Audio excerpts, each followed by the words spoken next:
Hi, everybody. This is Dr. Hicks, and this is the video accompaniment for the Chapter 12 lecture notes. And Chapter 12, what we're concerned about, because we're going to leave out parts of this chapter. What we are concerned about is how atoms uh, are held together to form compounds. That's the big part of Chapter 12 that I want us to learn about. So there's basically two different ways that atoms can work with other atoms to form molecules or compounds. And they can either completely transfer electrons, so they can either gain or lose electrons, or they can share electrons. So those are the two different ways that atoms bond to each other. This first kind, where they either gain or lose electrons, that is ionic bonding. And the other kind, where they share electrons, is called covalent bonding. So for ionic bonding, when these electrons are transferred from one atom to another, the electrons that are lost are the ones that are farthest away from the nucleus. So the atoms tend to lose their outermost electrons. One or more other atoms gain those lost electrons. And any compounds that are formed by this electron transfer process are called ionic compounds. And by the nature of this electron transfer process, ionic compounds tend to have very similar properties. Now, an ion, just to make sure we're all on the same page, we form an ion when an atom or a molecule loses their electrical neutrality by either gaining or losing electrons. And when that happens, it's left over with a net positive or net negative charge. So if you lose electrons, you end up with a more positive, and if you gain electrons, you end up being more negative. And it turns out that the periodic table lets us predict all of this. Metals, which are on the left side of the table, those tend to lose one or two electrons, depending on what group they're in. The nonmetals, which are on the right side of the periodic table, those tend to gain electrons. So the metals are going to end up forming positive ions because they lose electrons. And the nonmetals on the right side will tend to form negative ions because they want to gain electrons. The ones that lose electrons, like the metals, those positive ions are called cations, and the negative ions that the nonmetals generally form are called anions. Now, we can use periodic table to predict the charge that the different cations are going to have, and that just goes by its group number. So if a metal is in group 1A, it's going to form a 1+ ion. If it's in group 2A, it forms a 2+ ion. Anions, so the ones on the right side of the periodic table, since they gain electrons, they have an overall negative charge. We can determine that negative charge based on the periodic table. It's the group number -8. Okay, so let's look at the cations first over here on the left. So group 1A, those tend to lose one electron. So everything in this column will have a +1 ion. And it doesn't say +1, it just says plus. For the +1, we leave out the 1. If it's just plus, it's +1. If it's just minus, it's -1. Group 2A, all of those ions tend to be 2+. These intertransition metals, we are going to skip for this section. These all behave pretty much the same, so don't worry about all of these. The naming for the intertransition elements, so up here, our column numbers go 1A, 2A, 3A is way over here. So it's 1, 2, 3, then 4, and then all the way up to 8. The inner transition elements have their own numbering, 3B, 3B, 4B, 5B. So the B's are for the inner transition elements, and we aren't going to focus on this. Okay, over here on the right side, these nonmetals, their negative charge is going to be 8 is going to be their group number minus 8. So for column 8A, 8 minus 8 is 0. Everything in column 8A does not form any kind of ion. Those are stable all by themselves. So, but if I go here to 7A, this column, 7 minus 8 is a negative 1. Every atom in column 7A is going to form a negative 1 ion. 6A forms negative 2. 5A forms negative 3. 4A is not on here because that has to do with covalent bonding. So this could be, because when I get to column 4A, is it gain 4 and have a 4 minus, or is it lose 4 and have a 4 plus? It's neither. They make covalent bonds, but we'll see that coming in. So here's a quick example of the ionic compound sodium chloride, which is table salt. So if I have a sodium ion losing, so it's a sodium ion because it lost an electron. So by losing an electron, it gets a little bit smaller in size. And on the other side, what's in green, that's the chlorine ion, and it wants to gain an electron to be stable. So it forms the 1 minus ion, and it gets a little bit bigger. Now, when sodium and chlorine come together to form sodium chloride, chlorine is usually found as a gas. This is a diatomic gas molecule, 2 chlorines attached to each other. It's the natural way chlorine occurs. Sodium tends to be a solid. So what we have, since we need to have a 1 sodium atom or 1 sodium ion for every chlorine ion, but our chlorines are stuck together in pairs. That means I need 2 sodium atoms for every 1 chlorine molecule. And together that makes 2 molecules of sodium chloride. So sodium chloride, NaCl, that is the simplest combination of the ions that gives me the compound. For ionic compounds, though, we don't ever really have a single molecule of that substance because we need all of these molecules bonded together as a big lattice to make the ionic compound. So that's what I mean by there's no single molecule of sodium chloride. You need many, many ions together to make that ionic compound to form a strong structure.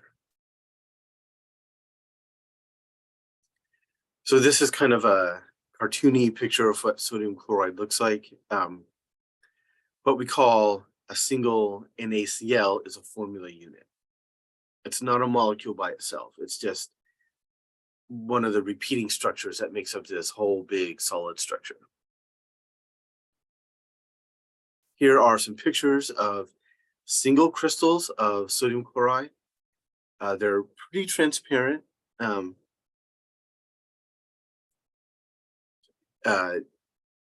If you made these well enough, with enough care, you could have a completely transparent pane of glass, but it was really sodium chloride. It would be expensive to make. but you can make those. Okay, some of the properties that all ionic compounds tend to have due to their ionic bonding are that they are almost always found as solids, and they have very high melting and boiling points. So it takes a lot of energy to melt an ionic compound and also a lot of energy to get that to boil. And that's because the ionic bonding is very, very, very strong. It's hard to break those ionic compounds apart with heat. Now, solid ionic compounds are also very good insulators. They do not conduct electricity, and that's because all those ions are, all the electrons are busy holding the ionic compound together. Now, if you melt an ionic compound or you dissolve it in water, then it will conduct electricity. So this is a kind of a diagram of an aqueous solution of sodium chloride. And that's just salt that's been dissolved in water. Dissolving in water breaks that big cube of sodium and chlorine ions apart, and you have separate individual ions now suspended in liquid, and that they can move around. So then this aqueous solution of sodium chloride can pretty easily conduct electricity. Now, if you had the means to melt table salt, like put a whole bunch of salt in some kind of metal container and heat it hot enough to make that salt melt, which is possible, that molten salt would also conduct electricity. Because when you melt it, the sodium and chlorine ions go separately, but they're still ions. And since they're ions and they can move around, that lets them conduct electricity. So the last thing that we're going to do for the ionic compounds is use what we've already learned, be able to predict chemical formulas for different compounds. So a good example of this is calcium phosphate. And that's the stuff that makes up our bones and teeth. So I know calcium tends to form the 2+ ion because calcium is in group 2A. So all calcium atoms want to lose 2 electrons to be more stable. Now, phosphate, that polyatomic ion, if I looked that up in a book, like your GPS book, it would tell you that that ion wants to gain 3 electrons. So phosphate wants to be a 3- ion to be stable. So each calcium atom wants to lose 2 electrons, but each phosphate wants to gain 3. So a simple 1-to-1 ratio doesn't work here like it did for the sodium chloride. You would have to have, and this is about as complicated as we're going to get with these, you need 3 calciums. Because if I had 3 calcium atoms, the overall positive charge would be 3 times 2, would be 6+. But over here for the phosphate, I only need 2. Because 2 phosphate ions gives me 2 times -3, gives me -6 total. And then stuff can happen. +6 and -6 will exactly cancel each other out and will be electrically neutral. And that's what these molecules tend to do, is want to form electrically neutral combinations. So our formula for calcium phosphate would be Ca3PO4 2. That would have to be in parentheses and with a 2. So sorry, this is drawn so poorly. Ca3PO 4, 2. That is calcium phosphate. And we got that just by knowing what ions each of those things form.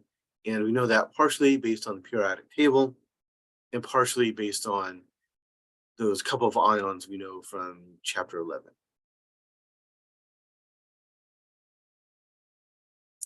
Question number 1 is very similar to what we just did. An ionic compound formed between a group 2A element, just call it M. There's no element M. This is just a placeholder. And a group 7A element called X would have what general formula? Okay, so the other kind of bonding is covalent bonding, and that's when 2 or more atoms share electrons. And in this case, the electron that is being shared, essentially its electron cloud or its orbit, it goes around all the nuclei. And this is how diatomic gas molecules like chlorine, where it's 2 atoms of the same, that's a diatomic gas, those tend to be covalent bonds. Periodic table lets us predict how many covalent bonds the nonmetals tend to form. And we just start from group 8A. Those are the noble gases, and they tend to form 0 covalent bonds. They're fine all by themselves. Hydrogen and group 7A, those form 1 bond. So remember, hydrogen is over on column 1A, but here is an example where it tends to work like 7A. Then 6A forms 2, 5A forms 3, and finally we get group 4A. That tends to form 4 covalent bonds. The stuff in group 4A does not form ionic compounds, the covalent compound. Now, one big difference between covalent compounds and ionic compounds is that when we talked about the ionic compounds, we didn't really talk about a single molecule because we needed all of those ions together to make the big solid bulk like sodium chloride. That's not the case for covalent bonds.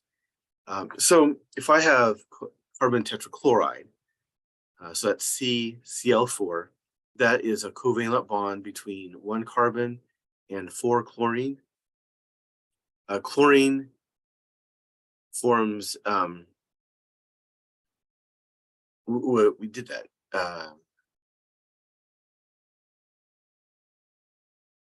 Chlorine wants to form it wants to gain an electron.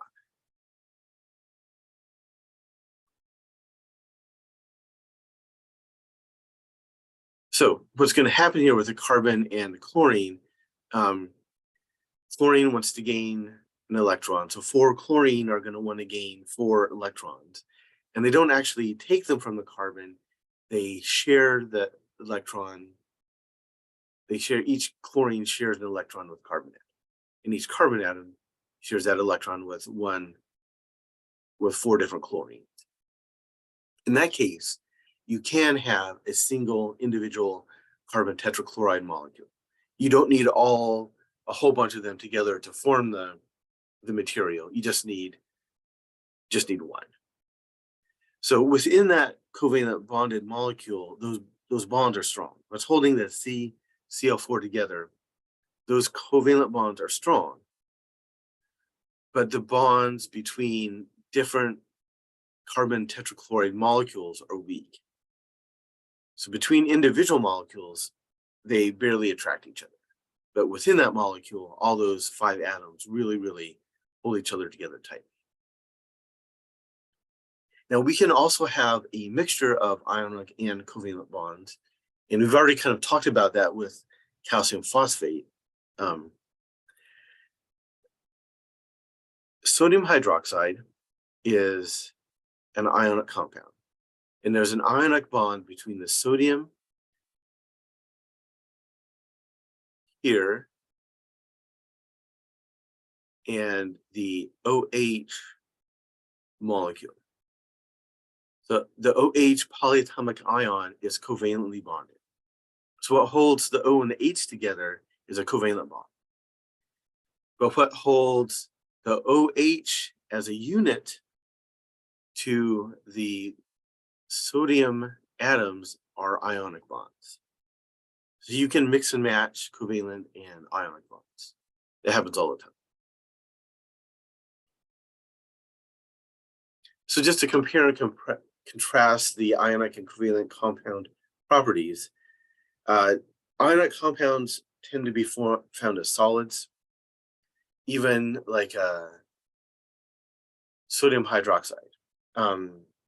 That is, you get that as a powder and you mix it with water to make a solution. The ionic compounds have high melting and boiling points. They only conduct electricity if you melt them. But when they are melted or dissolved in water, they're good conductors. So on the other hand, covalent compounds can be in all different phases. They're made of molecules, not ions. So you can have individual small units of all of these covalent compounds. Because there are relatively weak bonding forces between molecules, they have low melting and boiling points. And covalent compounds are always going to be poor conductors, no matter what phase they're in.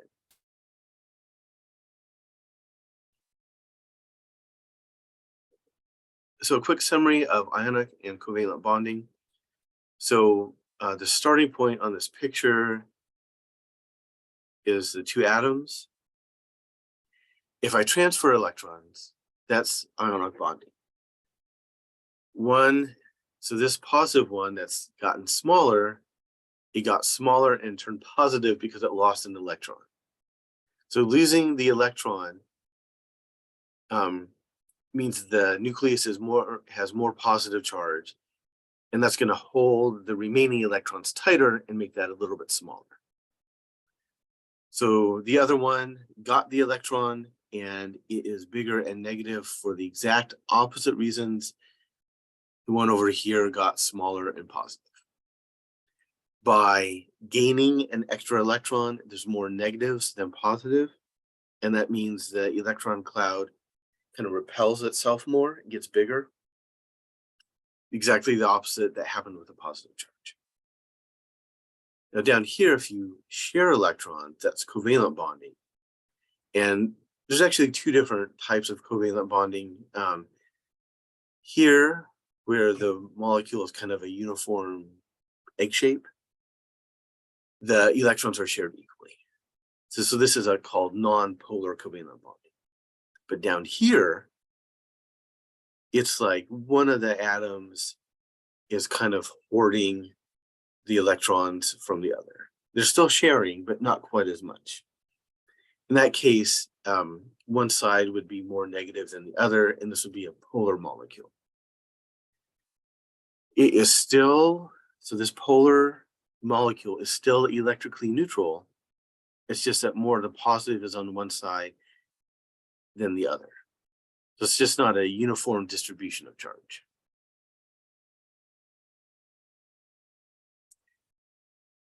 All right, so that's the end for chapter 12. The next thing is the answer to the MX bonding question.